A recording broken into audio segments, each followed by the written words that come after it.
Hola con todos, vamos a continuar.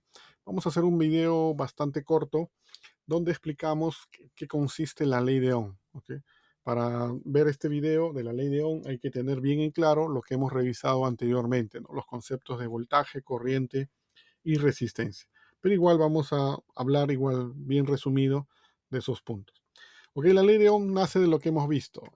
Imaginemos que tenemos un material, ¿ok? Un material X en el cual acá vamos a aplicar un voltaje V1 en este extremo, en el otro extremo vamos a aplicar un voltaje V2, ¿ok? Acá aplicamos un voltaje V1, acá un voltaje V2, y asumimos que el voltaje V1 es mayor al voltaje V2, ¿ok? Asumimos que este voltaje es mayor al voltaje V2.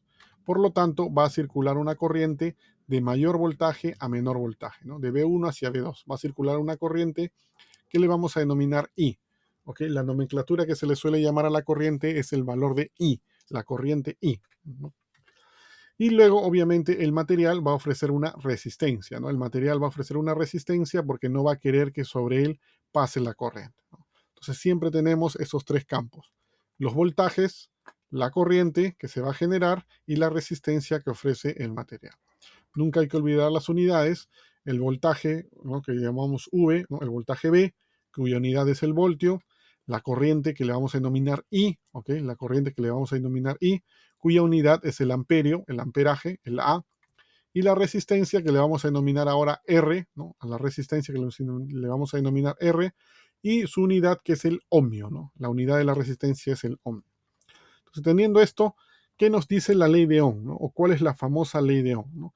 La ley de Ohm nos dice que la diferencia de voltajes, de mayor a menor, la diferencia de voltajes es igual a la resistencia que tiene el material, al R, a la resistencia que tiene el material, multiplicado por la corriente que va a circular. ¿Ok? La diferencia de voltajes entre los extremos o entre los puntos que apliquemos es igual a la resistencia del material multiplicado por la corriente que va a circular. Esa es la famosa ley de Ohm. ¿Ok? La ley de Ohm. Como ven, acá también está involucrado matemáticas, no nos libramos de la matemática, eso lo vemos en todo lo que sea electrónica o en cualquier campo de la robótica siempre está presente las matemáticas. Bueno, ¿no? Como mencionamos, R es la resistencia, I es la corriente y V1 y V2 son los voltajes que estamos aplicando. Vamos a hacer algo numérico como ejemplo. Suponemos que el voltaje V1, okay, el voltaje que ponemos acá es 10 voltios, el voltaje V2 que ponemos acá es de 2 voltios y la resistencia del material es 2 ohmios. Imaginemos que tenemos estos datos. Voltaje V1 es 10, voltaje V2 es 2 y la resistencia del material, perdón, el voltaje 2 es 2 voltios y la resistencia del material es 2 ohmios. Entonces nos preguntan calcular la corriente que circula por el material. ¿Cuál es la corriente que va a circular por este material? Bueno, lo aplicamos. Voltaje 1 menos voltaje 2 es igual, ¿no? La diferencia de voltajes, ¿no? Voltaje 1 menos voltaje 2, mayor menos menor, es igual a la resistencia del material multiplicado por la corriente. No, no olviden que la resistencia, unidad ohmios, corriente amperios, los voltajes voltios. Reemplazamos los datos. Voltaje 1 vale 10, voltaje 2 vale 2, igual, la resistencia nos dicen que vale 2, multiplicado por la corriente. ¿No? Entonces restamos 10 menos 2, 8 es igual a 2 multiplicado por la corriente. Y esto pasa a dividir, ¿no? La corriente será igual 8 entre 2.